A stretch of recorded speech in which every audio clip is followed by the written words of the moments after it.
I built a clothing company, and now I'm trying to build a pediatric sleep and wellness company. But I look at the impact that I'll have on my kids, on my wife, on my extended family, my friends, my team members, my investors. If I can have a positive impact through the things that I get to do in each of those circles, then that's a life that matters, because to the opening point, right, we are a speck of dust in an infinitesimally long timeline.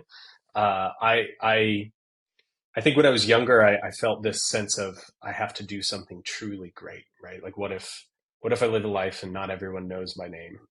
And as I've gotten older, I'm like, I really hope most people don't know my name, and that's okay. Right? I'm building consumer businesses, so I have to put myself out there in the world and spread the word of what I'm building. But that, in and of itself, with the family life and everything along it, that's a life that matters to me.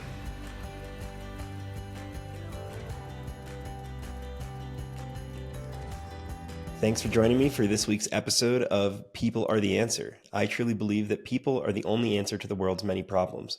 I'm Jeffrey M. Zucker, a serial entrepreneur, here to learn how innovators are creating outsized, transformational social impact and to shine a light on all the good happening in a world often hyper-focused on the negative. I mentioned that serial entrepreneur aspect, and that leaves me doing a lot of different projects all the time, pretty much. And lately, I've been really focused on the launch of my new movie, The Late Game. It's about one night at a beer league hockey game. My business partner, Jeff Tyner, and I made it from a place of passion and also a place of frustration with Hollywood in wanting to create our own film and get it out there. It's been a multi-year process, at least 4 years on this, if you don't count the many years we discussed it prior. And I've had a little bit of, for better and worse, a little bit of tunnel vision in this launch period as we've started this year. And it's led me to take some time off from recording episodes of People Are the Answer, but I'm now trying to get back into it and excited to dig back in. But working on the movie, it's been hard to really think about much else. And so I found myself not excited about recording. And so, I took a break, which I think is all right. And that said, I hope to be able to do that in the future, but also keep this show going. And I'm really excited to start us back with my good friend, Kevin Lavelle. He's an incredible entrepreneur who founded bustling clothing company Mizzen Main, which happens to make pretty much the only button-downs that I wear now since I met Kevin back in 2018. And not only because he's awesome, but also because the shirts are awesome, comfortable, stretchy. They're amazing. And he also has his newest venture, Harbor, where he's helping parents get better sleep and creating happier families.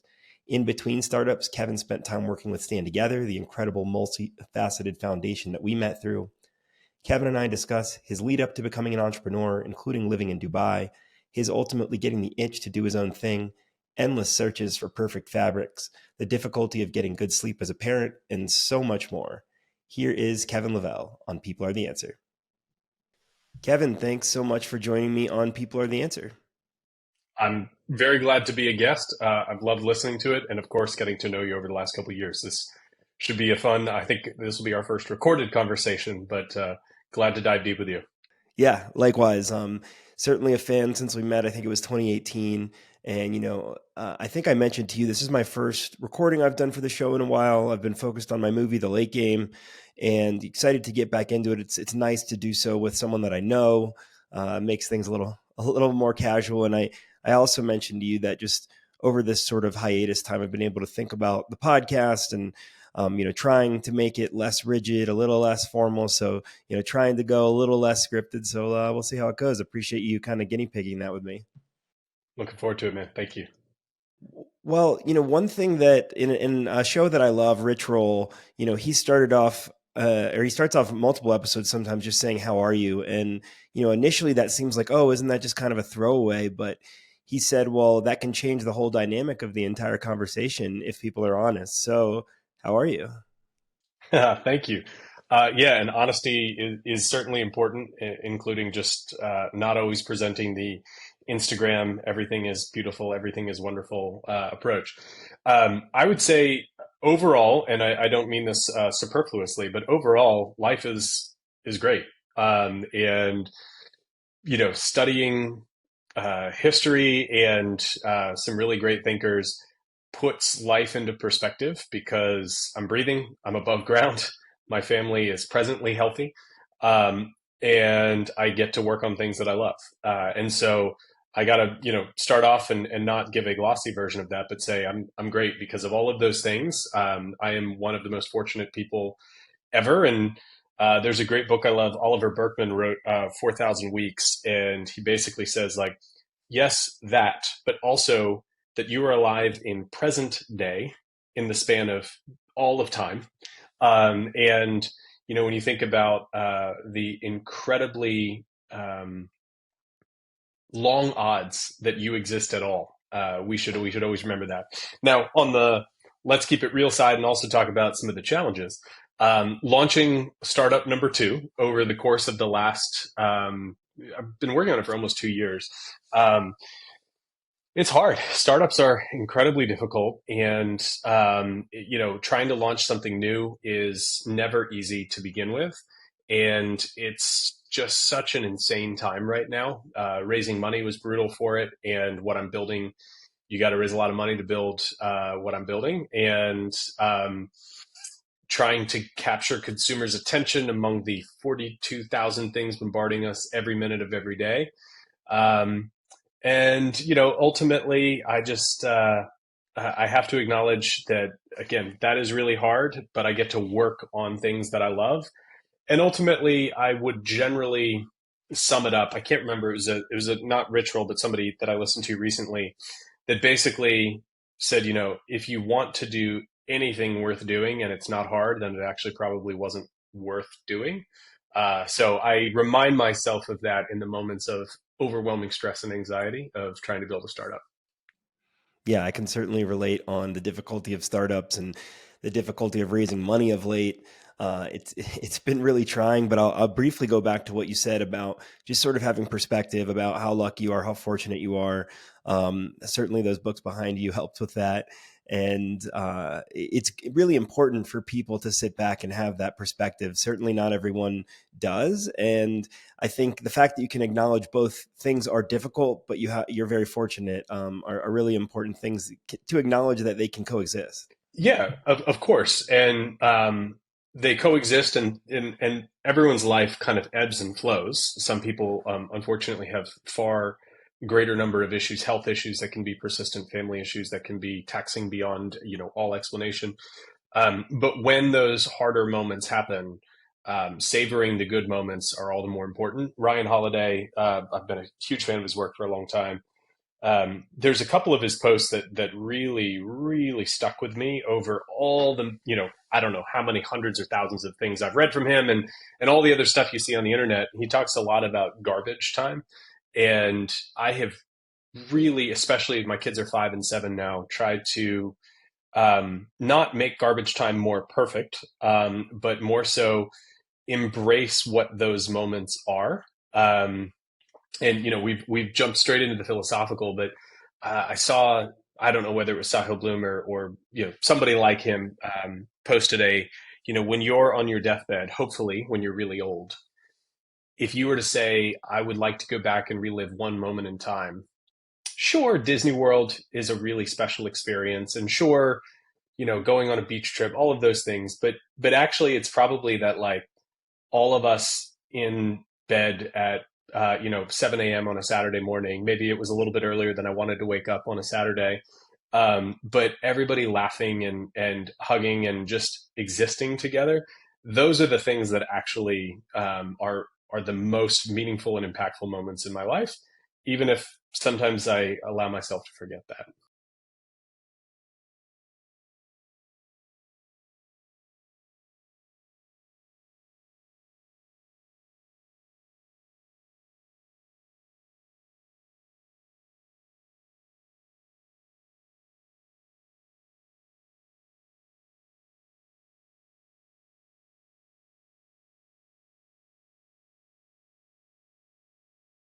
I couldn't agree more. And I'll say, because, sometimes all of those pieces of advice and books and blogs and posts can be overwhelming to where it's like, oh my God, I'm not enjoying every moment and everything should be, the most important. I there was a time in my life where I think I got a little overwhelmed by all of it. And now I kind of dabble and it ebbs and flows for me. It's more just like a, oh, yeah, helpful reminder. Not that you need to be soaking up every minute of garbage time, but when garbage time is happening, to remember this concept, to remember the concept that these are the special moments. And I just hopped right into it, but I don't think I defined if anyone hadn't heard it before. But Ryan talks about, garbage time is this idea of the space between. So when you're driving your kid to soccer practice, it's not a perfect moment that you would frame up, and certainly not one you'd post on social media, but it's that time where it's just you and him, or just you and her, or maybe all of you, that isn't scheduled perfect, or something that you think you would remember, but some of the most magical conversations and moments and memories can end up coming from that time that isn't something that you would necessarily put in a frame. And you've talked about, getting to work on things that you love, which is so important. What would you say generally motivates you in life? Let's put a pin in that, because I'm going to hit pause and flip it back for a second and say, how are you? Fair, fair. No, good question. I'm pretty good overall. Again, I am blessed with a lot and fortunate. I'd say that, working on launching this kind of grassroots low budget movie has been something that's had me burning the candle at both ends. And, if I'm not working on the movie, I've generally been parenting. So right now is a good little break from that. But similar to you, I love it. Like, I really believe in what we're working on. I believe in the joy that it's bringing to people in the hockey community, and hearing relatability from other people that play has been really rewarding. So generally, I've been stressed and anxious trying to fill theaters at watch parties and trying to make sure people can find our movie and stuff like that. But very fortunate and doing well. My kids are growing, and my older one, Keelan, who's going to be 4 in June, he just is smarter every day and has new hobbies every day. Right now, he's really into coloring, so it's been fun to watch. It's really so cool to see the phases that come on the kid front, and you know the number of surprises that have come for me in each phase of the kids' lives has been really special to observe. And Jen and I have talked many times about, many years ago. I think Jack was maybe a year old or so. We were very lucky to go on a ski trip, and we saw a mom with her son, and I think he was probably maybe 7, 8, 9, which is right around Jack's age. Um, and they were just having hot chocolate and talking it up and having a great time. And we had a 1 year old at the time who was not with us, but we looked over, and I think maybe the kid ran to the bathroom or something, and sort of she just said to us, each phase gets more special, and it's not anything that's missing from the first phase, but you have all of that, and then you get all of these new pieces that build. And being able to have real conversations with this sentient being that has been living in your house is really cool. So maybe with that, your question, what motivates me, um, I think that answer has continued to morph, but ultimately, especially now with a 7 and 5 year old, I've much more so internalized than any point in my life prior. Once kids are born, things change, but each year that has gone by, raising kids that are resilient, grateful, and make the world a better place in some way, shape, or form is without a doubt the most important thing that I will end up doing. And the second piece of that is ultimately building a life that matters and of meaning. And I don't mean that I'm curing cancer or taking us to Mars. I built a clothing company, and now I'm trying to build a pediatric sleep and wellness company. But I look at the impact that I'll have on my kids, on my wife, on my extended family, my friends, my team members, my investors. If I can have a positive impact through the things that I get to do in each of those circles, then that's a life that matters. Because to the opening point, right, we are a speck of dust in an infinitesimally long timeline. Uh, I, I I think when I was younger, I felt this sense of, I have to do something truly great, right? Like, what if I live a life and not everyone knows my name? And as I've gotten older, I'm like, I really hope most people don't know my name, and that's okay. Right? I'm building consumer businesses, so I have to put myself out there in the world and spread the word of what I'm building. But that in and of itself, with the family life and everything along it, that's a life that matters to me. Yeah. Yeah, I definitely can relate to that. And it's interesting when the kids are really young, they don't care about any of the outside noise. It's like they don't care if you were on the front page of the Wall Street Journal yesterday. It's just like, Daddy, are you home playing with me? And our society slowly sort of ingratiates them to that, to the point where I feel similarly. Like, I think as growing up, I was imagining, like, how can you be this big business person that everyone talks about and looks up to? And it's like, in reality, you need to fulfill your own needs and your family's needs. um, and it's so important to recognize that. So I think there's a lot of people that don't have that perspective. I um I have to acknowledge there are a lot of people who, based on their life circumstances, can't dedicate the amount of time that they might like to in terms of raising their kids. But I'm consistently surprised by how many people I see say that their children are the most important things in their lives, and then most of their decisions demonstrate the opposite. I don't know who it was, but they said, tell me your priorities, but show me your calendar." And um, I by no means claim to have this all sorted out. And oftentimes I get distracted by work, and my phone is a constant ADHD battle for me to not be sucked in and pulled in. But ultimately, the reality is your kids are the most important thing in your lifespan. Some people, I think few people who have kids would say they feel differently, but I think a lot of people actually do. And I don't say that from a moral superiority perspective. I'm not saying I'm better than, or if you feel differently, you're not as good. I believe that it's the most important thing that we will do in our lives. And a lot of people say that, but don't necessarily operate against it. And so I have to acknowledge, like, there's a constant battle of all the things that I feel like I should be doing or could be doing, and then sort of coming back to what's actually most important. And I've got a great group of friends and an incredible spouse that helps me uh, keep coming back to that. I will also add, though, and it's a really cool feeling building a consumer business that's out there in the world. Um, Mizzen Main sponsors events around Dallas, and when we drive by a sign that has Mizzen Main on it, Jack will say, "Dada, that's Mizzen Main," and he gets really excited. And now that I'm building a second business, and I don't have one of my cameras with me, but I can show, I've got one of my monitors here.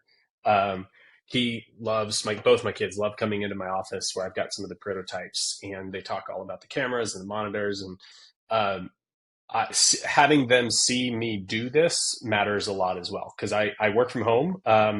But having them see that I work, and it has meaning, and it's what provides a life for us, is a really cool experience. Yeah, that makes a lot of sense. And I know our kids model themselves after us. They won't necessarily do what we tell them, but they'll do what they see us doing. And so it's good they get to see you putting that effort in and to things that you care about. Yeah, absolutely. Yeah. So I want to step backwards a little bit. And, you mentioned you're currently based in Dallas. Where did you grow up and what was it like there? So I've been in Dallas for a long time. It's a great place to call home. I was born in the Northeast, and then moved to Florida when I was 10. My dad's job had us move a little bit. And at the time when you move, it's, so devastating and so terrible. And ultimately, turns out kids need resilience, and kids need to overcome challenges and struggle to be able to do so later in their life. So very grateful for having moved a few times, because it helped me, I think, just be much more comfortable, meeting people and life changes. And when I moved to Florida, I went to a small private school right out of the gate. That's the school that we kind of started at. And then I just, I don't remember exactly what it was, but I wanted something different. Going to a small private school, you're around all the same kids all the time, and there's some pretty ugly dynamics there that I remember. And so I ended up transferring to a public school. And I think in my eighth grade class, total class, maybe there were 50 kids total. And then when I went to the public high school, I think there were like 2,500 kids, maybe even 3,000. Our incoming freshman class, I think I remember we set the record for the school. There's like 1,200 kids. And it was so good for me to expand my horizons in that sense, because I just saw so much more of the world than I had scene. Now it's Sarasota, Florida, so we're not talking about like global perspective, but that changed my kind of just overall lens of the world. I went there for a couple, well, for high school, and ultimately got a scholarship to come to SMU, which is what brought me to Dallas. And my sister also got a scholarship to SMU, which is what put it on my radar. And then amongst all the choices in front of me, having a full scholarship to college ultimately was something that I just said I would be foolish not to go down this road. And Dallas also for me was really attractive because while there are some incredible schools to consider, going to Dallas, my network of people that I met while at school through the board and through mentorships and through random people that came to campus, it really opened up a lot of doors for me. Still to this day, that have made a profound impact on my ability to start two companies. And so those were the driving decisions to come to Dallas. And then, frankly, just as I look back in my life, moving a couple times, changing schools. So many of my friends were going to great schools in Florida, Florida State, Florida, Miami, et cetera. And I just wanted to do something different. And I also felt like even though I enjoyed going to a very big high school, going to a state school with 50,000 people on campus in the broader ecosystem, just to me was like, that's a little too much for me. I'd rather have a little bit smaller of an environment. Got it. Yeah, no, I mean it's quite the path, and awesome to hear how you ended up at SMU. And a lot of what I'm asking here is just I like to determine how people sort of got where they are, and I'm curious if you experienced giving back as a kid. Is that something that was modeled for you that you then brought into your life? Because you and Jen give back to the community very tremendously, and I'm curious, is that something that you sort of learned about as you went, or was it something you grew up with? I think both. I think some people they are raised in almost an overwrought sense of even guilt, where okay, we don't deserve what we have. We should give back. And I look at the way that I was raised in just a there's always an opportunity to treat people well and do the right thing, and that can be small in terms of small acts of kindness, up through giving to organizations that you feel like make a difference in your community. My parents have had some organizations that they have been, excited to support and participate in over many years. And so seeing it's not about writing a check, because for some people, they could write enormous checks and it actually has no impact or change on their lives or their children or any of those things, but they get a lot of credit, down through people who don't have any money that they can give to philanthropy, but they make the world and those around them far better off because of the impact that they have. And I feel very grateful that I got to see, um, yes, some level of financial contribution that still pales in comparison to a lot of the philanthropic giving, but also then coming back through just treating people exceptionally well where you can, always certainly with kindness, but then um, finding ways to support folks. My parents have volunteered with organizations from a mentorship perspective as well. And so I got just a great dose of all of the above. Yeah, that sounds like a good combination. And, you mentioned your time at SMU and how you were able to build a network in Dallas there. And, from what I saw on, LinkedIn, you spent about 4 years working between school and when you started Mizzen Main. Is that right? Yes. Yeah. And, Yep. and what were you up to during that time? And, what learnings did you bring with you into starting your first company? So I was class of 2008 in college, which was the beginning of the end in some senses for the global economic picture. Um, I was very fortunate to have a friend that worked at a company called Oliver Wyman. It used to be Mercer Management Consulting. They merged with Oliver Wyman Financial Services and created a smaller competitor to the McKinsey Bain BCG kind of strategy consulting groups. And I, coming out of school, didn't have a set path that I felt particularly driven towards, right? The people who are industrial engineers have a very defined path. People who study accounting have a very defined path.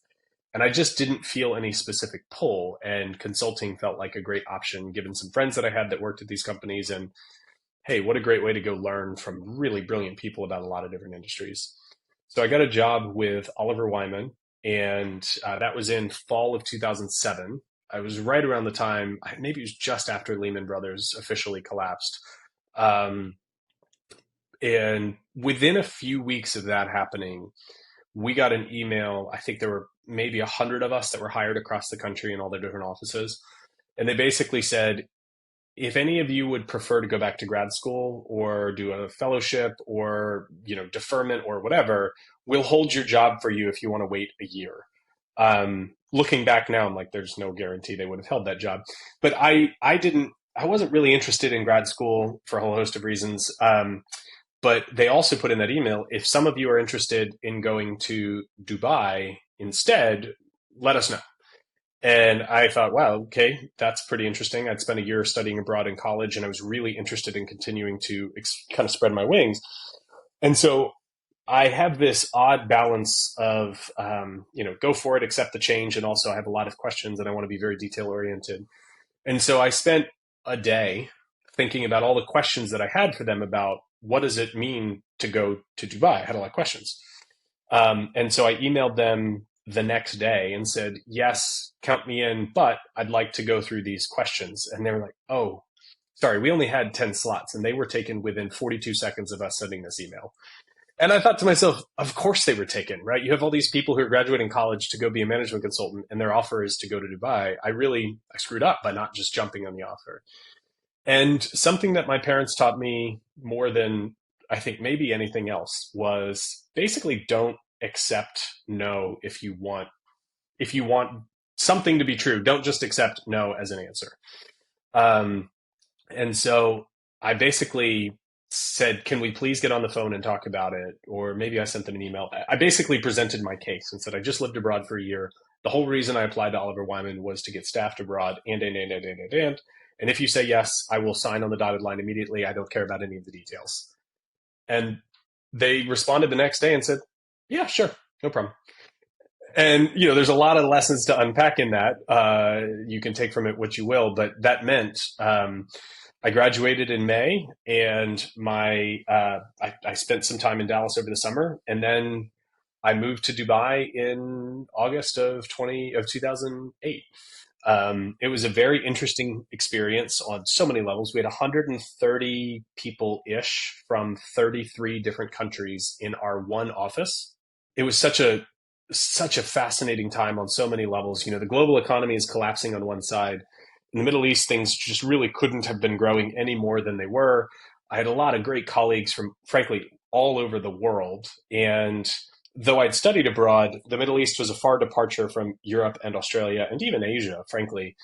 And so going over there, I read a lot of books. I tried to make sure that I could understand everything.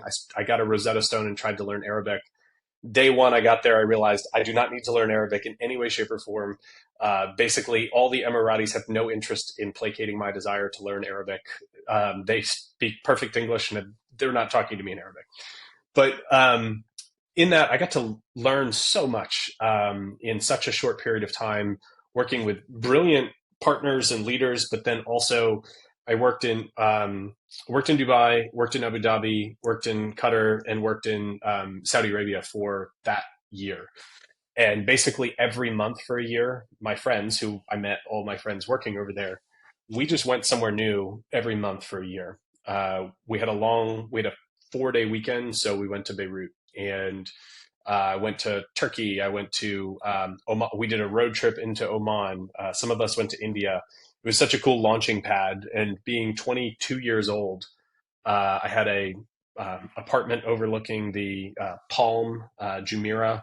It was just such a crazy time. And then the global collapse that hit the U.S. and the European areas in 2008 hit us basically on January 2nd, 2009. We all expected that we were going to be just fine, insulated from all the chaos in the rest of the world, and we were not. We went from something like a 95% utilization in our office of staff employed on active projects to like 12% because everyone just canceled their projects.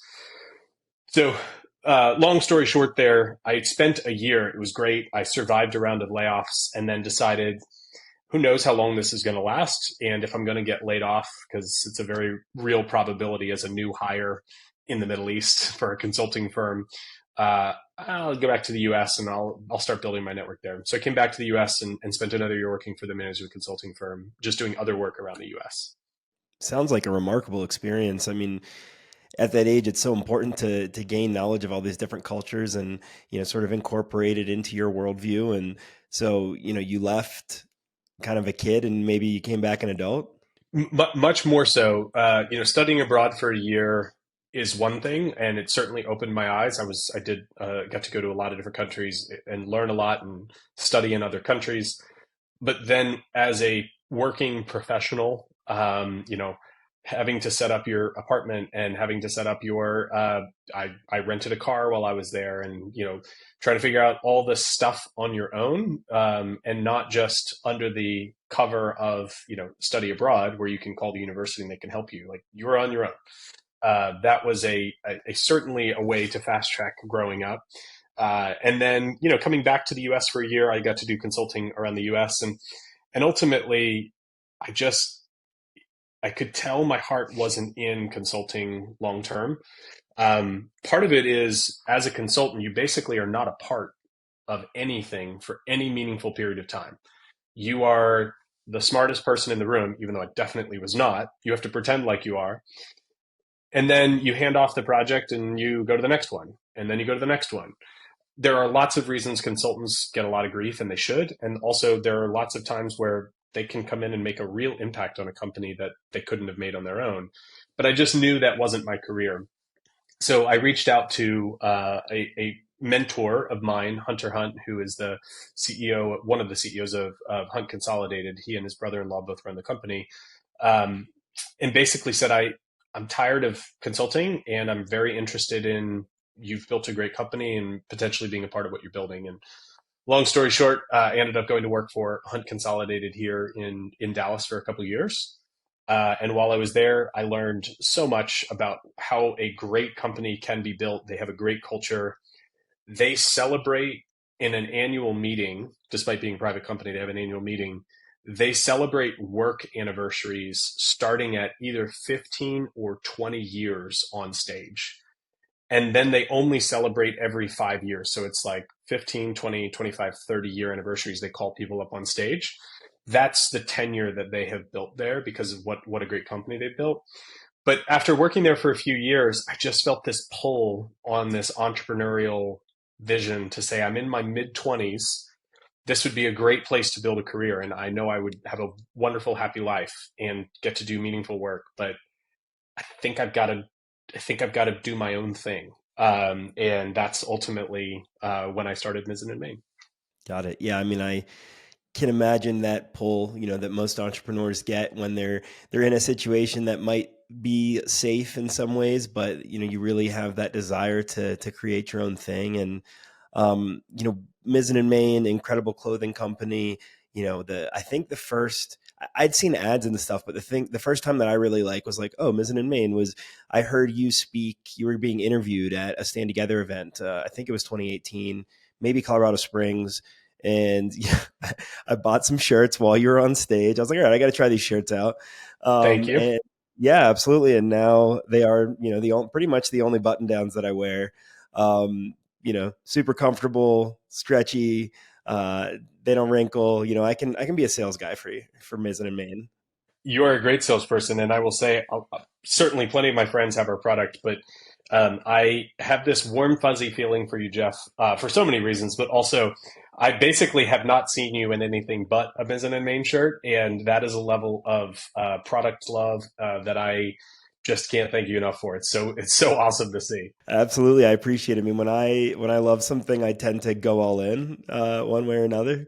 And yeah, I mean, for me, with there's not a lot of comfortable clothes out there. I'm a bigger guy. I kind of fluctuate sizes sometimes, so the stretch is helpful. And yeah, I just kind of went all out. And I do remember one event we were both at. I think I didn't have one on. I was like, oh damn, I hope he doesn't notice. So maybe he didn't. I did not. I did not. If I did, especially given your propensity to wear it all the time, I would have noticed. So I must have not seen you. Well, yeah, no, I appreciate it. Thank you for creating these wonderful shirts initially. And so, what led you to get into the clothing industry?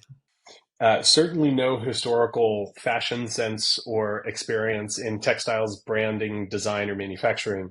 The backstory here is I in college worked a political internship in DC, which taught me I never wanted to work in politics. Thankfully, I had that experience very young, and I never went down that road. But I watched a congressional staffer run into the Longworth office building. And when he dried off an hour later, he looked even worse. And I just remember this very, clear aha moment that was, why has no one made a dress shirt out of performance fabrics? I grew up playing golf and watched performance polos take over in the golf course, and just I thought about the stretch, the moisture wicking, wrinkle resistant, all of those things, and wondered why no one had done it. And certainly, there's plenty of performance fabrics you could never make a dress shirt out of, right? They've got holes in them like a basketball jersey, or they're too shiny, or whatever it might be. But I don't know. Feels like there's a lot of different fabrics out there, and so I thought about the idea for many years, and I've been it's been funny now building a second company because with Mizzen Main, I told almost no one about my idea for years because I was scared they were going to take it. And with Harbor, what I'm building now, I basically told anyone that will listen to me, anyone that will take a call, because I'm like, make my idea better, poke holes in it. You might know something that I don't. You might introduce me to somebody. And so I thought about it for years. And then ultimately, while I was working at Hunt, I've got to figure out, could this idea even work? And so I was tinkering and I met some different people. And, I don't think I've actually shared this. I was scared to for a long time. I haven't really shared it publicly, but for me, the unlock was a friend of my wife's family was the first employee at Heelys, the shoe with the wheel in the heel. So the inventor had this great idea, and a friend of the family of Jen, my wife, he was high up at Rollerblade, and an investment firm kind of plucked him out, and he built Heelys.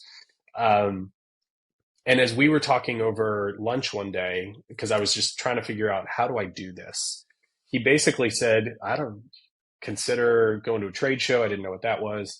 But he said something about patents and technology. And that was an aha moment where I then went and started doing a bunch of research on the patents in performance fabrics, which led me to the people who initially created the performance fibers, spandex, etc.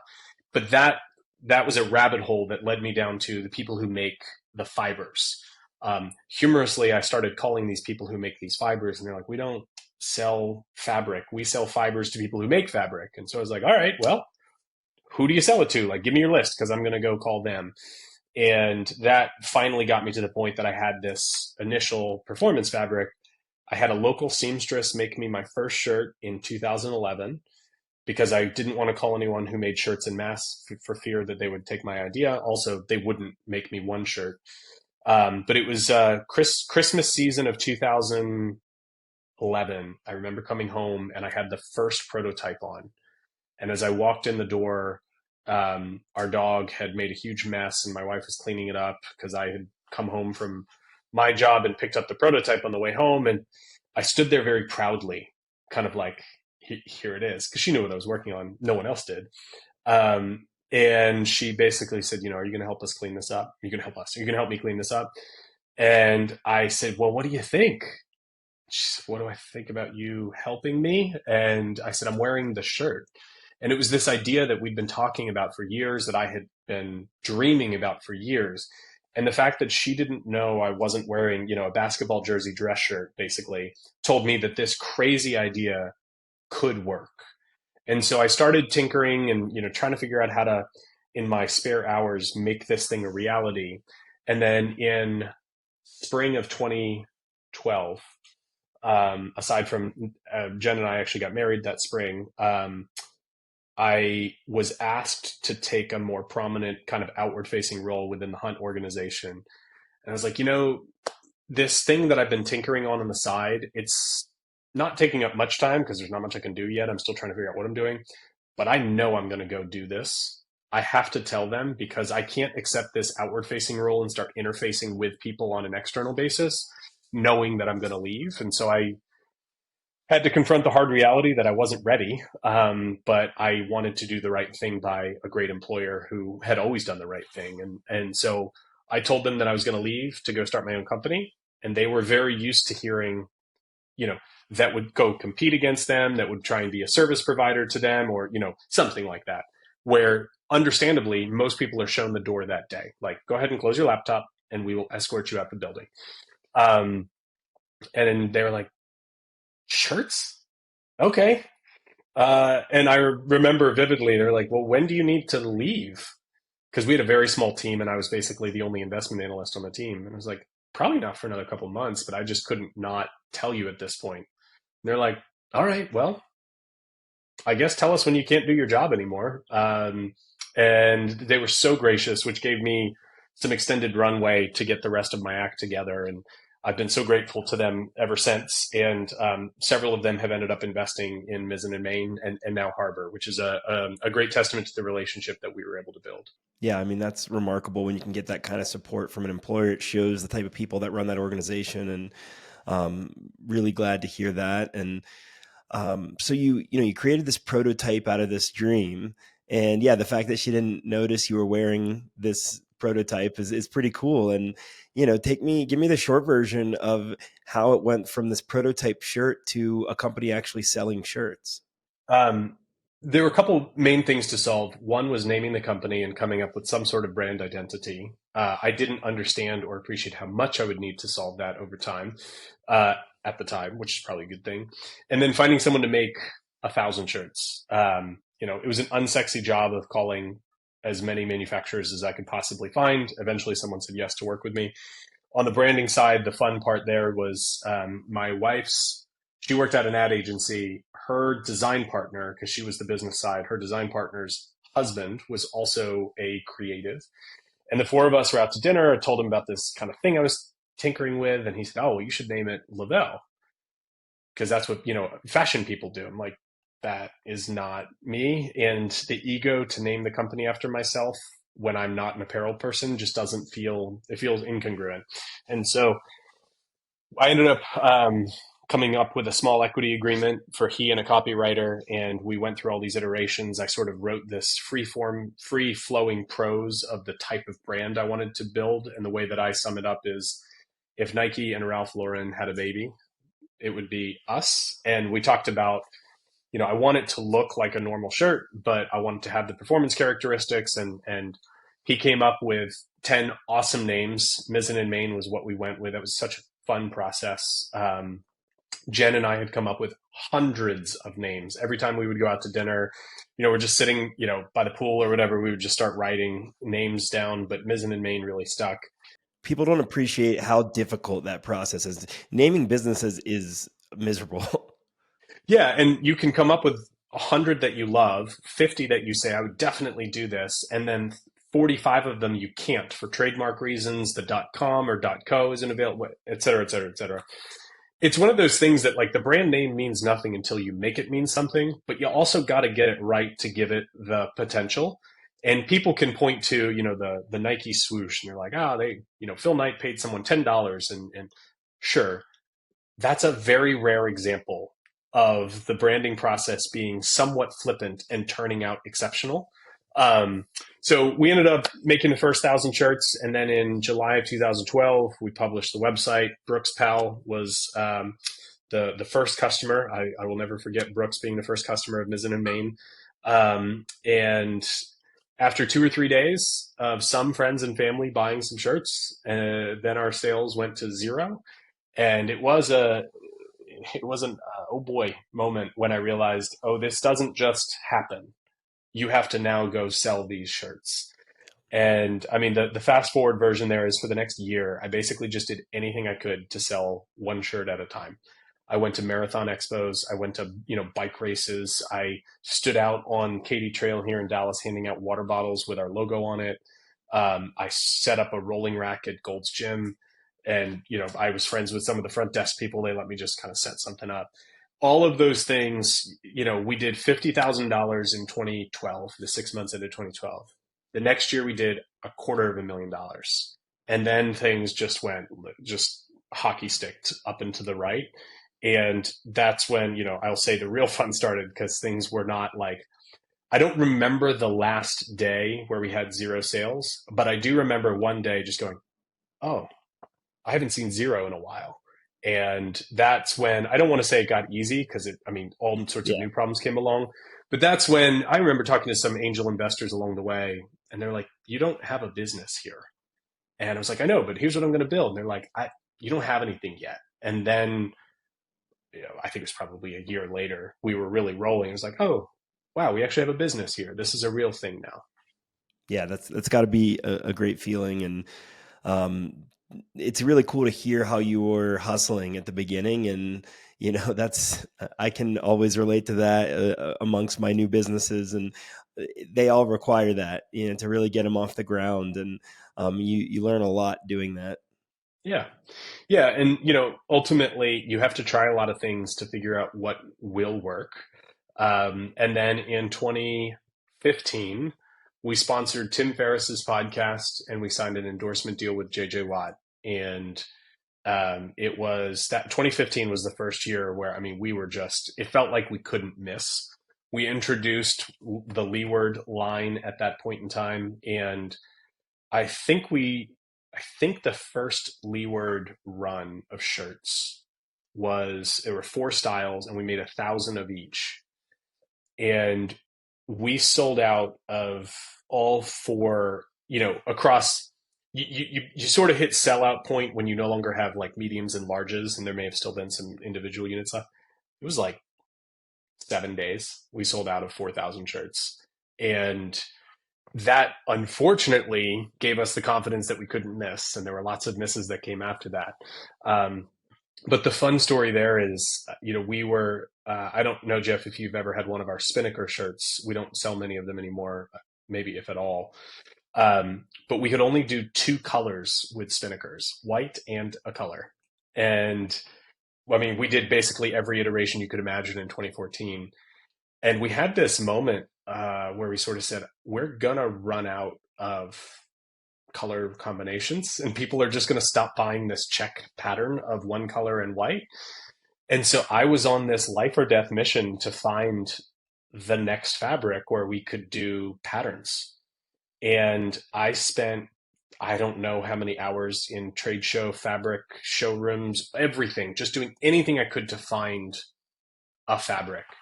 And I mean, I would go into these showrooms and there would be 3,000 fabric swatches on the wall.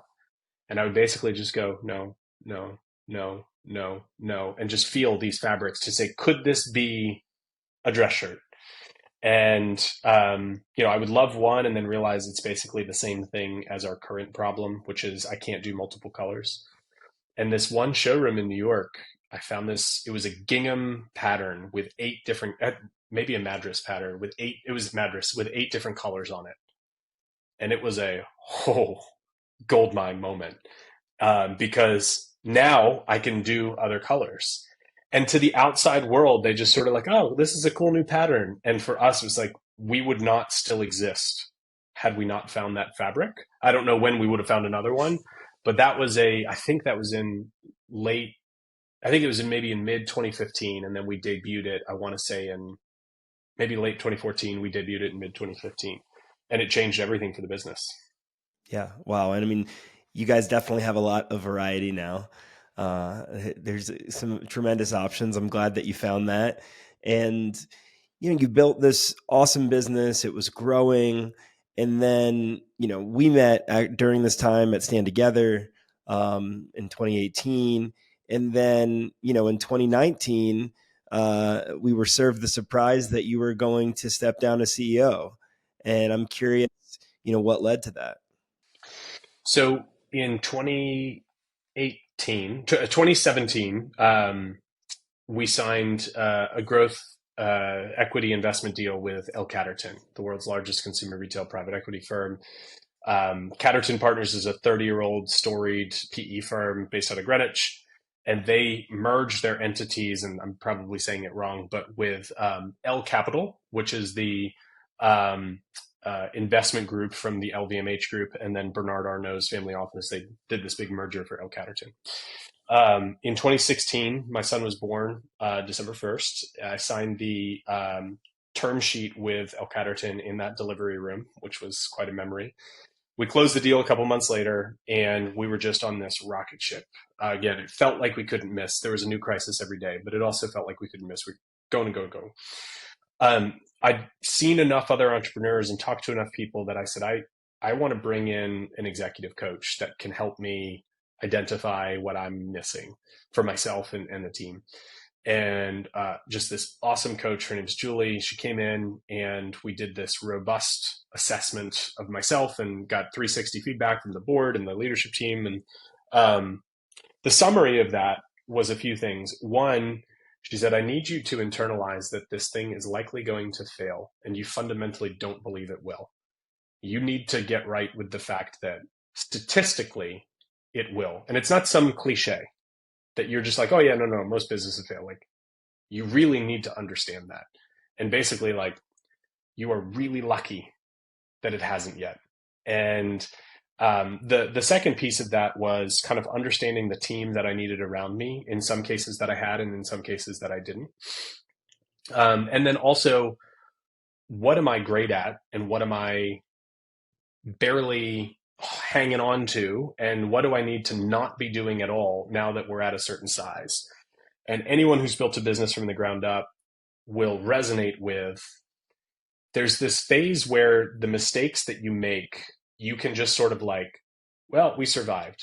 Well, we survived. And then you get to a certain size where the mistake that you make is a $5 million purchase order and you can't survive it. Or if you can, you're no longer the same thing, right?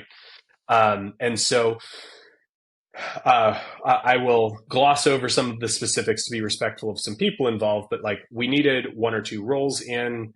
Some of them didn't end up working out. And I got to this point where overall things were going well, but I got to this point where I said, I think we need a president, someone who knows apparel, has been around this space before. And the way that I described it is like, whether we make 15,000 of these or 20,000 of these, and whether we introduce them in September or November, like, I don't care.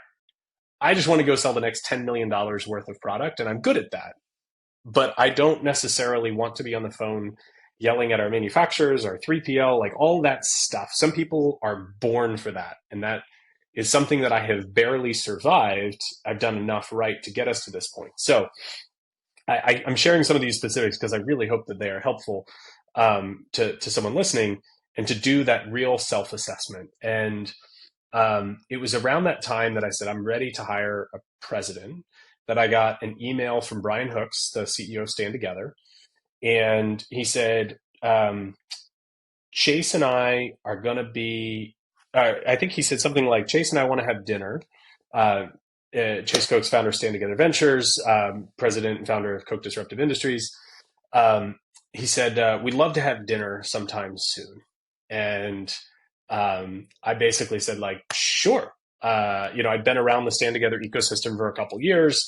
I believed vehemently in the work that Stand Together does. And also I'd spent several years going to Wichita and taking market-based management courses, now principle-based management courses, to learn how to apply this philosophy better in my business.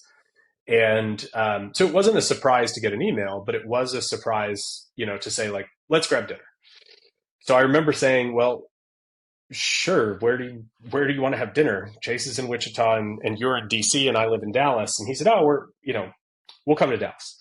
And so they had some other stuff going on, schedules aligned.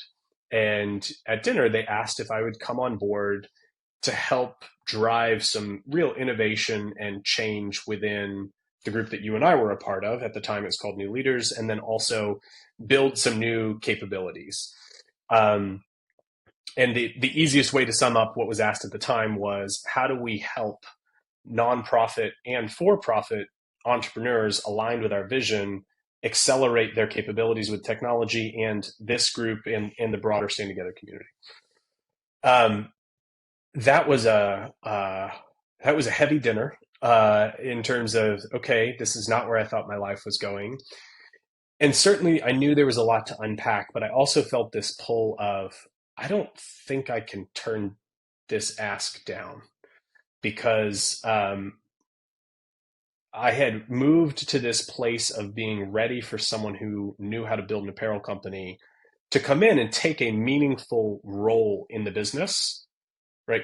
They run this. Let me go. We had just signed an endorsement deal with, not, I can't remember if we just signed an endorsement deal with Phil or if it had been around for a while, but we were at all doors with Nordstrom. Like my job was to go sell, sell, sell and build the company culture and establish the capabilities of the business with the right team around me. And so there were also some mistakes in my viewing of the team at that point in time. But ultimately, um, I got to this point where I just said,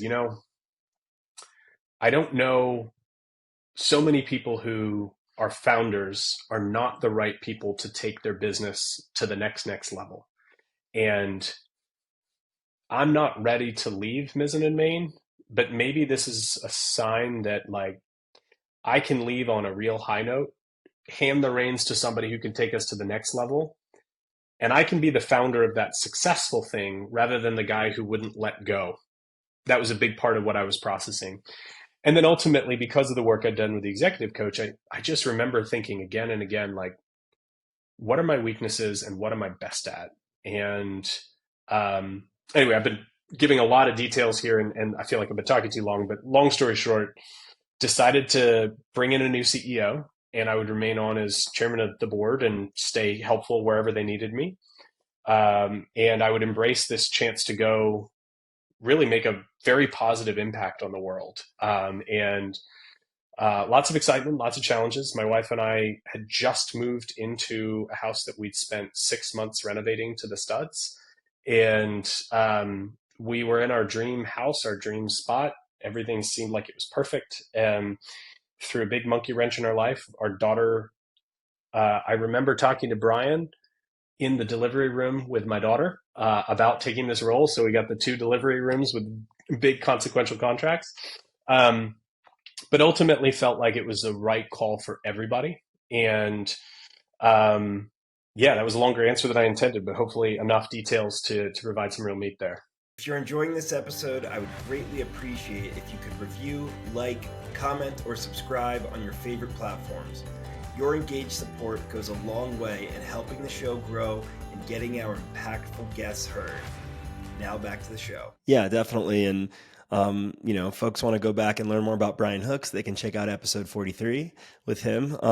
Huge fan of his and Stand Together overall and all that they're doing. And yeah, I mean, it sounds like it's sort of this opportunity was unexpectedly thrust upon you at this moment of transition and it felt like the right move to make. And, as a member of the group, Stand Together Ventures, I certainly felt the change. It was really cool to be a part of the growth of this area of Stand Together and to maximize the capabilities of this great sort of partnership network that we've built. And I know that I recall my feeling at the time was I was surprised to hear you leave Mizzen Main, at least leave your role. But I was excited for you to join Stand Together. Yeah, thanks. And I mean, so many awesome Stand Together Ventures at the time, new leaders, partners were so excited and enthusiastic and were really great partners in the transition process. I felt very grateful for the friendships there too. Yeah. It was, you did a really good job of sort of transitioning from being just a member to going to this new role, but also still kind of being a member in a good way. Yeah. Yeah. Thanks, man. Absolutely. And, there's Stand Together just touches so many important areas of society. So I'm sure that was an enticing aspect of it. You want to live this life of meaning. Yeah. And, you spent, I believe, what was it, 3 years there? Yeah, so spent 3 years with Stand Together. We moved up to DC, well, Northern Virginia, and that was summer of 2019. And fast and furious, lots of changes. We built Stand Together. We transitioned new leaders into Stand Together Ventures, launched Stand Together Ventures Lab, hired Shin, and Another it felt former like podcast guest. yes, Shin's such a great guy and has built something really special there from that original idea. There were so many incredible things that I got to do as a part of that team. And then boom, COVID hit. And we had moved to the area, left Dallas in March of, I think March, I want to say like March 8th. I remember basically saying like, I'm not coming to the office anymore. I remember feeling crazy saying, I don't think I'm going to come in. And then of course, a few days later, everything shut down. But then we were sort of on an island because with two very young kids moving to an area like Northern Virginia and not really a neighborhood, we just didn't really meet that many people right away. And then the world shut down. And especially in the mid Atlantic and Northeast, I mean, they had like chains on playgrounds all summer long. And, you weren't allowed to go on a running trail. In Dallas, people sat on their front driveways and there were these neighborhood events where everyone was out in the street. And we were very, very isolated there. And when fall of 2020 came around, we're still doing great work as a team, staying together ventures. We kept going. But fall of 2020 came around and it didn't look like that schools, especially in the Northeast, Mid Atlantic, were going to open even in the fall of 2021. Like that much later, they were still not going to open based on all the lists of demands from a lot of different groups. And so I just remember thinking like, why are we living here? Like I'm working remotely in a city where we know no one, we have no family, and I've got two young kids, and this is a rather hostile environment to wanting to like meet anybody given so many aspects of that area during COVID. And so we decided to move back to Dallas. Brian was very gracious. He didn't want me to go, and my commitment was I'm not leaving Staying Together. I just need to be somewhere with family and friends and just a better environment for us. So I moved back to Dallas, and around that time, he also had asked me to take on a new role, which was helping evolve the capabilities of our fundraising team. And there were some really, big opportunities in that world. And so my role shifted with Stand Together in a pretty meaningful way. And I ended up leading that group for about another 14 or 15 months or so. And, fast forwarding, I've been kind of rambling on in some of this, but hopefully again, helpful. Um, the long story short of it was, as I reflected on 2021 into 2022 and thought about where I was in my life and with some of the challenges that Mizzen Main went through during COVID and life back here in Dallas, I just had this pull to say, I didn't finish the job with Mizzen Main. It's still going, and post 2020, it was a rough year in 2020, but the business was doing really well again. You know, I I I think I want to do one more run at building a company. Oh, Like it's I one just more. wasn't. Yeah, maybe I don't know about two more, but I wanted to do one more run at building a company from the ground up. And one of the things that I so appreciated about Staying Together, Coke Industries, MBM now called PBM, is this respect and adherence to what are your comparative advantages. And I just, in some reflection at the end of the year and some health issues that had happened in our family, just sort of said, I think I'm supposed to do one more run. And this idea for what is now Harbor had been percolating for years since my son was born, and I'd signed that term sheet in the delivery room. So spent some time reflecting, talked with Brian, and ultimately said, I'm not running away. I'm here for a while. I'm here to transition, but I need to do this one more time. And also, we'll be committing, some of what I build to the Stand Together community. And so he was disappointed, but again, understanding and they practice what they preach and wanting to support people's, North Star. And so in early 22, I stepped down and basically spent a few months exploring, trying to figure out if I could start Harbor. And then by the middle of the year, I found a great co-founder and we were off to the races. Awesome. Well, I'm sorry we've gone this long without digging too deeply into Harbor. All Really good. excited for your new business.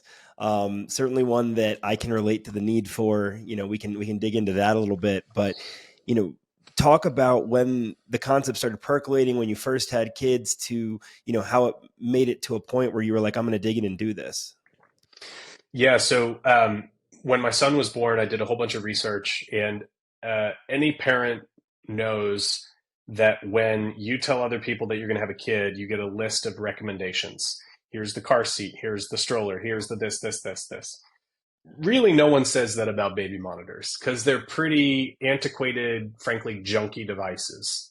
And so the one that was basically top of the research list was a company called Nanit. They're still around today. And it is a Wi-Fi camera that runs an app on your phone.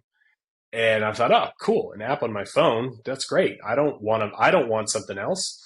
And I woke up one morning, my son was a couple months old. He was in his own room, and the app on your phone is supposed to run background audio all night long. And I woke up one morning and there was no audio running. And moment of panic, you check it, try and figure out what's going on, ran upstairs. He was fine. Kids are far more resilient than we give them credit for, but it's understandable concern. But I did a little bit of research and learned you can't rely on a Wi-Fi based app on your phone to be a baby monitor. It's a security camera that you can look in on whenever you want, assuming it's still connected, but it's not a baby monitor. And this is true for any of those devices. And as I did a little bit of research, a bunch of parents use Nest or Google or Ring or any of those like Wise Wi-Fi cameras kind of as a baby monitor because it's basically the same thing. Except for it's not. You can't rely on that. So we went out and bought an old school Motorola camera and an old school Motorola monitor. Not that high quality of a device, but kind of built like a tank. And, sure. So we ran two systems in parallel. We had the old school device so that we had a dedicated monitor, and we had the Wi-Fi so that when we're out of the house and want to check in on a babysitter, we can do that. 7 years later, no one has built a better device. And that's ultimately why we decided to build Harbor. And I recall my own wife and I looking into baby monitors and definitely hearing the same thing. Oh, well, they all suck. People would come to me after like, oh, we have this one, but most of them suck. We specifically, or me, I spent the time researching to find one that had both a dedicated physical monitor as well as Wi-Fi. And it wasn't easy to find, and it was cumbersome to use and cumbersome to do both things, but, we got it. But again, relatively unreliable. So I can certainly relate to the problems. It's some of the best entrepreneurial ideas, are launched from these personal issues that you're dealing with. And so how did you decide that you were going to solve this? So ultimately, I thought about Mizzen Main for, I think, 7 years before I started Mizzen Main. With Harbor, I'd thought about it since my son was born because of my own personal, frustrations and experience with the product. So 2022 was, I'm not a technical person. I have to figure out how to go do this. And so I started sort of collecting advisors, some of whom I paid, some of whom, there's some sort of relationship with, and eventually met Charlie Hill, my co-founder, through a friend. And he is a chief development, chief product officer. That's his background. And importantly for me, he was a chief development product officer at an IoT startup that was acquired by a very large company. So he's got a ton of experience in the space. He's also a dad of two. So we're building the product that we, want to have for our own kids. We officially launched in, I think it was August, September of 22.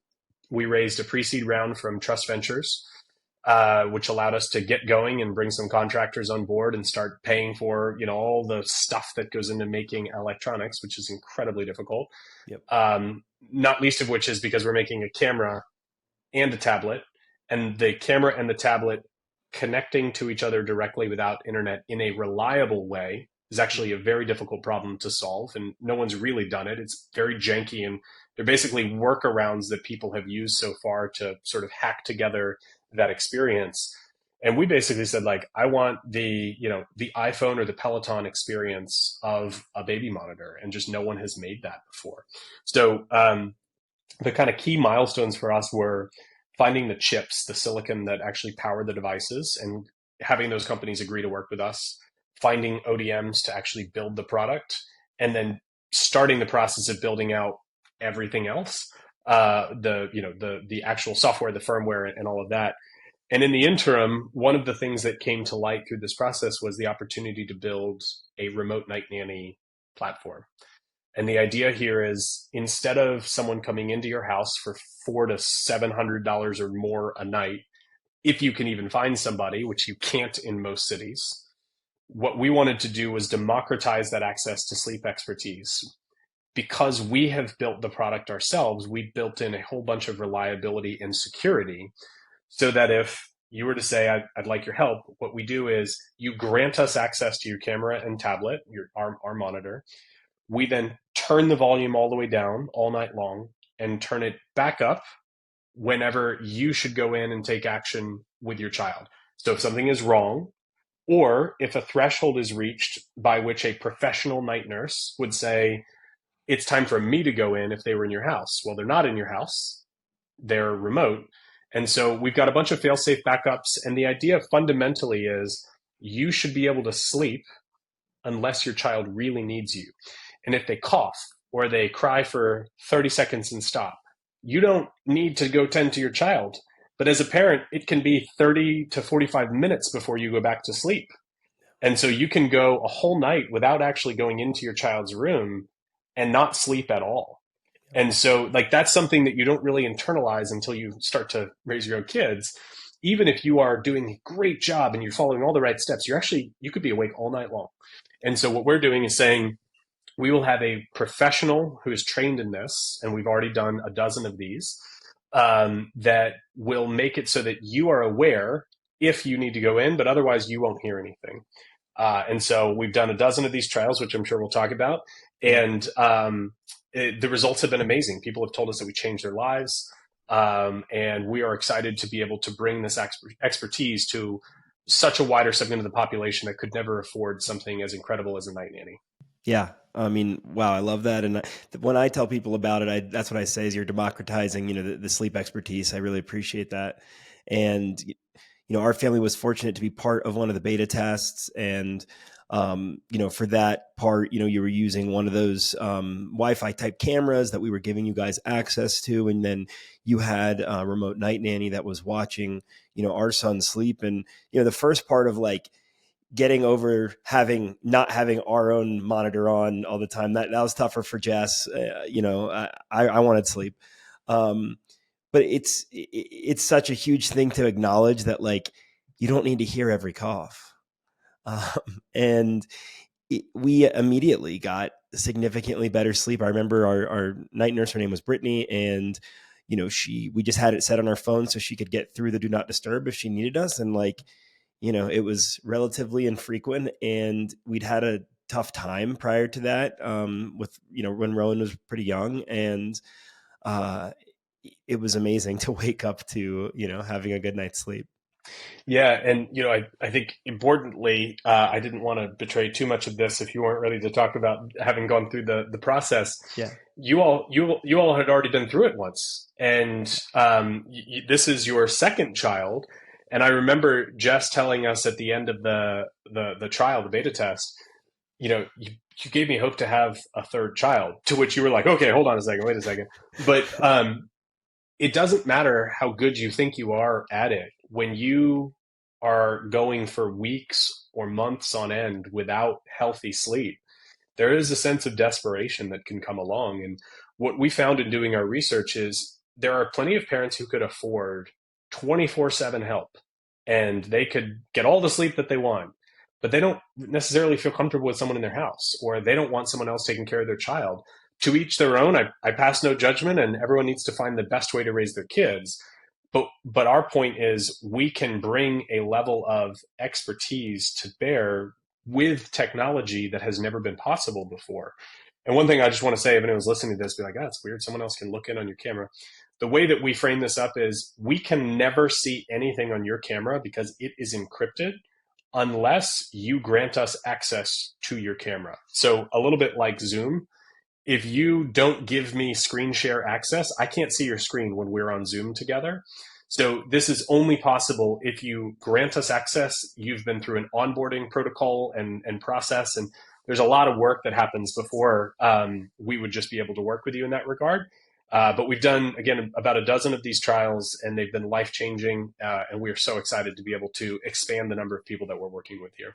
Yeah, I mean, I'm excited for the future parents that are going to get to utilize this, especially if they've been through it on their own before, because it makes just such an incredible difference. And, when you were first getting started, I wasn't sure exactly where you were going, but now to see that you've built this beautiful technology and hardware to go along with this great concept. And that seems like there's sort of different levels. Like if someone just wanted to use the hardware, they can, but then if they want to go up and do, some of this service stuff, like it just seems like a really cool setup.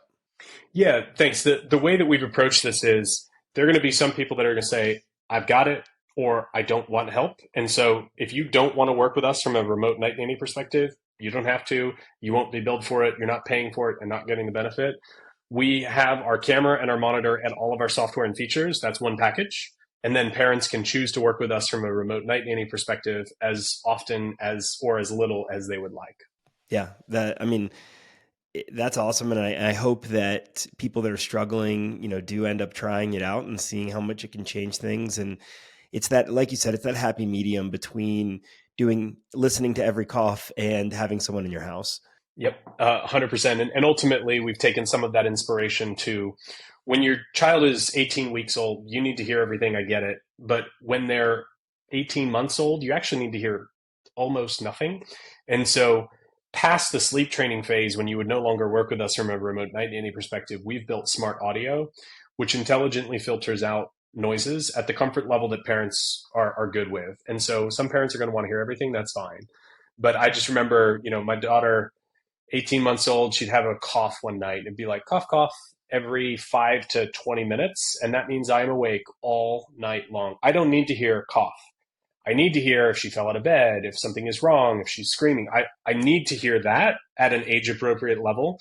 And so we've made it so that parents can have those features at an age appropriate level at whatever threshold they're comfortable with. So parents that are listening that, want to use Harbor products, what steps do they take? What ages should their kids be? Yeah. So Harper.co is our website. We have a wait list live. We launched it in late February of 24. Our first 100 units sold out basically immediately. Those will be shipping this spring. And then this late summer, we'll begin shipping the kind of mass production. So we're continuing to take waitlist deposits. It's a $25 refundable deposit. And then we'll have our official pre-sale where you can actually put the money down to get your actual product shipping later this summer. That'll be late spring as well. And then once you have the product, then you can sign up for the remote night nanny service. But you have to have our product because we can't replicate this functionality without it. Got it. Yeah, that makes total sense. And what's the price point on the hardware? It's so we're doing. If you're familiar with Whoop, it's inspired by the Whoop model. We're doing a $28 a month membership, but it requires a 2-year membership. That puts us at basically price competitive to the existing Wi-Fi solutions that are out there, but you actually get a 10-inch tablet and all these other features and benefits. And ultimately, if you want to keep the product after that, you can continue the subscription. And if you want to donate it, you can donate it. Or if you want to send it back, we'll recycle it appropriately. But that gives parents the functionality and flexibility that they would need. And then also, if you have a baby monitor, you're using it for most parents, it's 3 to 4 years, but we figure give people an out if they're interested in not continuing to use it. They don't have to sign up for the 3 to 4 years. Got it. Yeah, no, I'm sure people will appreciate that flexibility. And one thing that came to mind for me is just with the sort of direct connect is we always struggle when we're traveling. We have kind of a mediocre, device we've bought for travel. And it's like, this one seems like, I might want a second one just to bring on trips because you don't have to worry about the whole Wi-Fi aspect. Yep, this solves the travel aspect in a huge way, and we've had a lot of very thoughtful features built in. Like to mount it to the wall, we've made it really simple, and you can just unscrew it and pop it off the wall, so you don't have to mount and dismount in some crazy function. Like once it's up there, it's up there, and if you want to take it with you to travel, you can just unscrew it, pop it right off the wall. Super easy, no tools required to bring it with you to travel. Yeah, that's nice. That's why we have the crappiest ones that we'd bring on travel because it's such a pain in the ass to take it off the wall. Yeah, for sure. And the thing I really love about this is when you look at the underlying impact, I mean, providing parents with a good night's sleep changes lives for the better. There's no question. Yeah. Yeah. I mean, our mission is happier parents and healthier families, one restful night at a time. But it is really hard to be a calm, present, patient parent when you haven't slept for days or weeks on end. And then you think about the relationship with your spouse. You think about driving drowsy is incredibly dangerous. You think about the long term mental and physical health impacts of poor sleep. They're so well documented, I don't even need to bring it up. And then how you show up in your community, how you show up at work, all of these things. If we can help parents sleep, it will change lives, as you said. But also, if you can help a child establish healthy sleep habits and rhythms at a very young age, it changes that child's life as well, because a good, healthy sleeper is better at dysregulation. They're better at being able to pay attention. They're better at managing food. They're better at all of these things that start to come up that are really tough for young kids. So we are. I appreciate you saying it. We believe that the impact can be very significant. I'll say humorously, I sometimes undersell what we're trying to work on because I don't want to sound like that show Silicon Valley, where it's like changing the world one API at a time. But ultimately, we do feel like this can change people's lives, and it's been such an awesome ride so far. Charlie has been a great co-founder. We have a great team. Trust Ventures backed us when no one else would, take a swing and a bet. 22, 23 was just this depths of hell of VC fundraising. And, I chuckle. So many pre-seed companies have a website that say, we want to partner with an entrepreneur and an idea. And, we love backing repeat founders with proven track records. I'm like, ding, ding, ding. Like, Yeah. let's partner. And they're like, ooh, call us when you have $1 million in ARR. Like, who are you backing that is an entrepreneur and an idea and $1 million in ARR? But there are some great firms Yeah. out there that we are very fortunate to work with Trust, and there are some great firms that don't present themselves as pre-seed, exclusives. That they invest up and down the stages that we've been very grateful to stay in touch with. And I just chuckle at these pre-seed firms that it was a friend of mine that said, Kevin, you need to remember that website and that promise is for their LPs. They use that website to raise capital from their LPs. They do not mean it with founders. And I had to learn that lesson and stop getting so frustrated. Yeah, no, unfortunately that is the case with too many organizations that, say one thing but practice another. Certainly a frustration I've found in a variety of areas of business, but when you find the right partners, it goes such a long way. And so you got over that initial fundraising hump, and, where are things now and what are your hopes and vision for the future? So we officially launched our wait list for people to sign up and reserve a spot in line, $25 refundable deposit. That was in February of 24. We are in the final stages of the kind of hardware refinement, which is you basically you make a couple hundred, then you make a couple thousand, and there's all these checks along the way to ensure equality. And when you rush that, that's when you run into problems. So we're making sure to take our time. So we are in the process where we'll ship our first 100 units to customers this spring, and then our full production line will be stood up and spinning off products late summer. We've got a team of 9 so far. We've got kind of a hodgepodge of that's full time. We've got some people that do an hour or two a month of consulting with us, and some people that are full time contractors, and everything in between. So all told, we're probably working with 30 people right now, which is an incredible thing to get to do. And then we've got our camera and our tablet manufacturing. Both lines are being set up outside of China. And we think that's something that some parents are directly telling us they care about, and others, as you come and present options, I think it will be an increasing request and requirement from parents. So we've got some great manufacturing partners that we're excited about.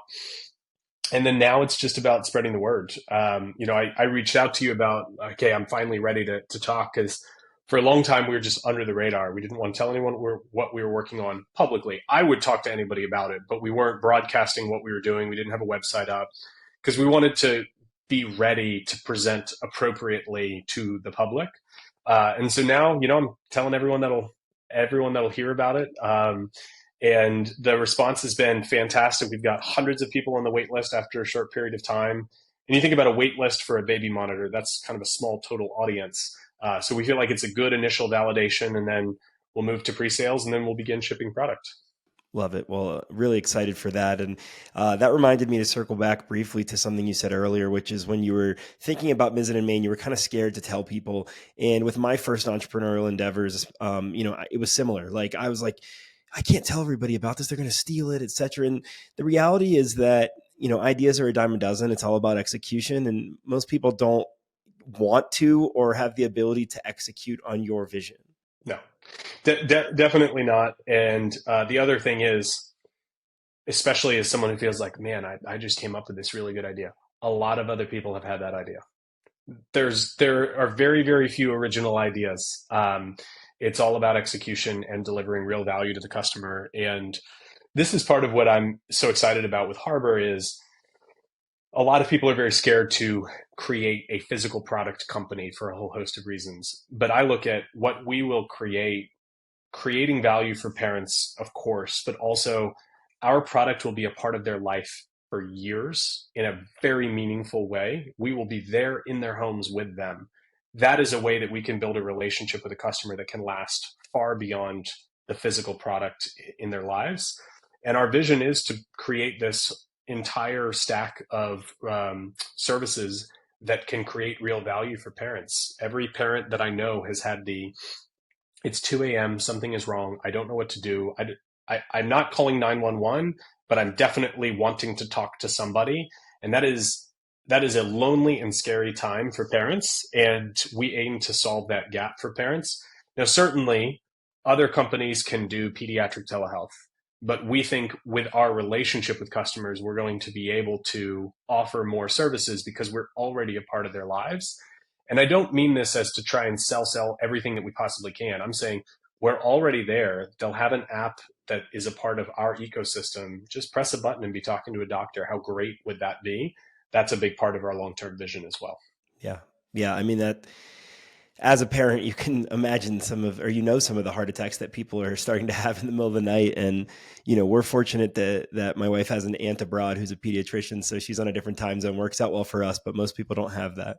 Yeah, absolutely. And look, sometimes you just need to call 911, but most of the time, if you take your child to the emergency room or urgent care, you're going to be sitting in the lobby of the emergency room or the urgent care for hours. And so anything you can do to care for your child at home, as long as you're confident in it and it's good, sound medical advice, we want to be able to bring that. And again, democratize that access to expertise. And if we can keep kids out of emergency rooms that shouldn't be there, that's better for everybody. Absolutely. And I'm excited to have a front row seat as you grow this business, and Thanks, excited man. to see where it goes. And, I'll say that, I love that you are making sleep a better possibility for so many parents. And then if I Yeah, go back to Mizzen Main, I'll say that, you're bringing a lot of positive impact there in terms of comfort and joy around the clothing. I mean, for me specifically, like when I find something comfortable, it changes my life. Like I can be yeah, happy wearing these way more than I wanted to wear button down shirts before, for yeah, instance. And and I had tried so many different types. There's so many people targeting that audience that's looking for good looking comfort. And so, yeah. you not only sold the concept, but you really deliver. I genuinely appreciate that. And Thanks, man. in your work, you've positively affected many people. And I'm curious, have there been any specific moments in your career where you really saw, how much your work could affect change or affect individual lives? Um, I'm sure I could talk about all sorts of. I could probably talk about this topic alone for 3 hours, and maybe we come back to that another time. I'll pick two. Um, One thing that comes to mind for me is the ability to connect people to opportunities. There are some folks that I invited to a Stand Together event that ended up meeting people that they started businesses with. There are times where I've gotten a call for someone, they're one of three or four people being considered for a role. And, I'll get on the phone with the person doing the hiring and I will say, like, I'll bet my reputation on this person. And those, without divulging anything, specific that someone may not want to share, those moments I think are because of the work that I've done and the brands that I've built. and the reputation that I've built, if I can help advance someone else's career, put them in an opportunity for them to go see something, that means so much to me because I've been so fortunate to have some folks do the same for me. And then very tactically, getting to hire people from, not Harvard, people from backgrounds without a college degree or a college that most people wouldn't recognize, and put them in an opportunity to create value and grow their career is more satisfying than almost anything from a professional perspective that I've ever experienced. Um, it matters. Like, a lot of people can't go to college, and we could probably spend an entire podcast talking about how billions of dollars are wasted on higher ed by people who shouldn't be going to higher ed because Yeah. they're basically, it's a 4 year vacation and they graduate without any real skills. That's very different for some degrees and some colleges and some people, but like writ large, higher ed has failed American society, Yeah. and cost in incalculable amount to society. And so when I think about the jobs that employers have and we get to have, is to give people an opportunity to go create that value. Those are some of the most memorable experiences I have. Certainly, no shortage of challenges in managing personnel. It's the best and worst part of being an entrepreneur. But to me, the best outweighs the worst many times over in terms of that feeling of gratitude and creating opportunities. Yeah.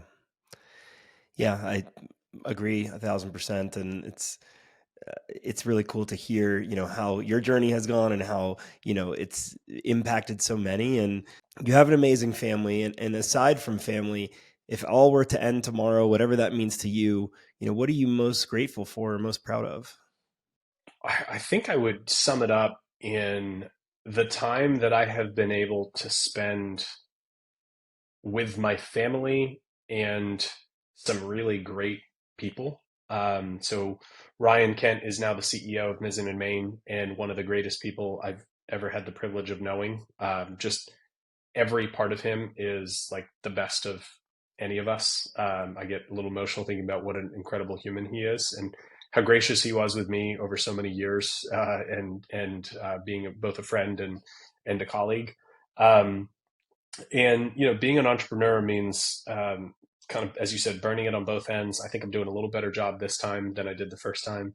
But it also has meant I'm able to show up at my son's soccer games at 4:30 on a Tuesday.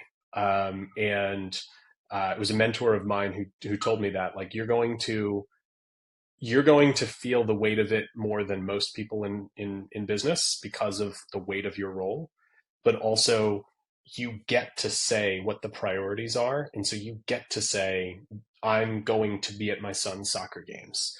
Now, there are some times where it's like, hey, I'm doing a TV interview in 2 weeks and I have to fly out on my anniversary so that I can be there for the next morning.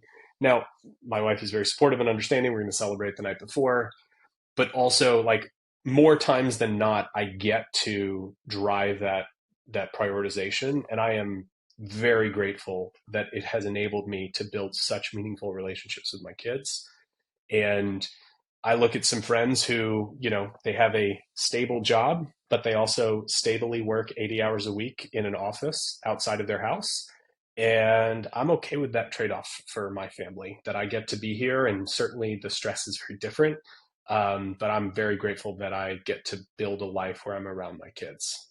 Yeah. Yeah. That's beautiful. And, something I strive for as well, to try to find that unique balance that each person has. And, that thought led me to want to circle back briefly to Mizzen in Maine and just ask, now you're chairman of the board, what is sort of your current relationship with the business? Whatever the business needs from me. And so in some cases, that's interviewing somebody we're trying to bring into the business to help kind of give them some context of the backstory and the nature of the cap table and where we're trying to go. I will come in and we'll do like creative briefs where we're talking about a campaign and they're just appreciative to hear my perspective, but not obligated to act on my direction. Um, And I think that's the right balance. Not that I have all the answers and this business should be whatever Kevin thinks should happen, but I had a vision for what we wanted to create. And I've been a part of all of these iterations over time. And so I try and share perspective that can help them make a decision. Ultimately, I think for nearly all of it, they know exactly what they're trying to do. It's just about seeking additional input and guidance. Um, Certainly, board meetings, and then Ryan, who has been running the organization since 2021, just being a thought partner to him. CEO is a super lonely job, and since I had that seat before, I just try and be as good of a sounding board as I can to him. Yeah, it's great that you're able to provide that support for him. I'm sure that goes a really long way. And, lastly, I want to ask the question that I make sure to ask every guest. If you could snap your fingers and fix one thing in the world, what would it be? And how do you think that change would reverberate? Oh, man. I knew this question was coming and I still am overwhelmed by it. If I could snap my fingers, you know, I'm gonna put it in the in somewhat of the context of reality, like world peace, no hunger. Those would be the things that obviously I would wish most. But if I could say something along the lines of reality, it would be to inspire people to, take care of their home life and their family first. And if you get that in order, and it's something Jordan Peterson talks about, make your bed. Like, if you take care of things at home without trying to solve world peace and world hunger, so many things around you will be better. If moms and dads, or whatever the home life situation is, took care of each other and their kids, the world would be a better place. And that doesn't require us solving world peace or world hunger. It just is, treat people with dignity and respect in your own life and in your own circle. And then that will reverberate everywhere else. Kids need parents. There's a lot we could talk about, all the things that are wrong as to how kids are raised. We'll save that for another conversation. But kids need parents that love them, hold them, to high standards, give them options or opportunities for responsibility.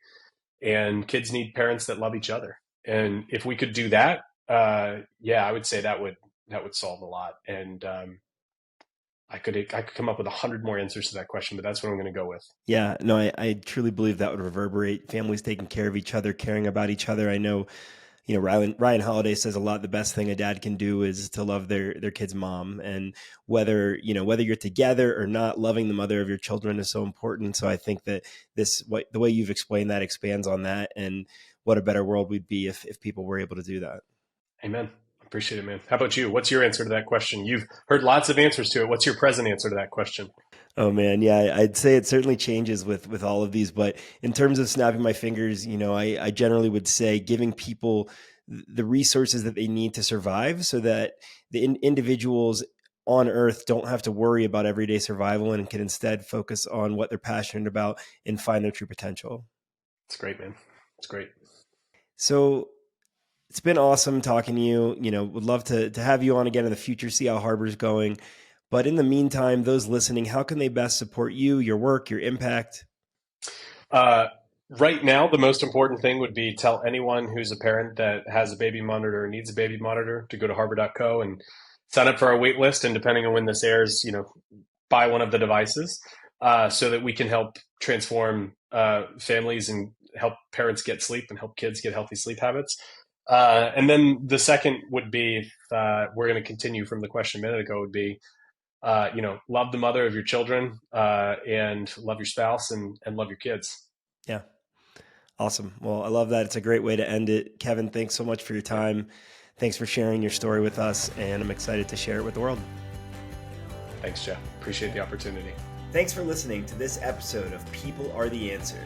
If you enjoyed the episode, share it with friends, and reviews or subscriptions on your favorite platforms go a long way to help the show grow. I want to share these incredible people and their remarkable work with as many others as possible. Thanks for your support. For more, go to peoplearetheanswer.com.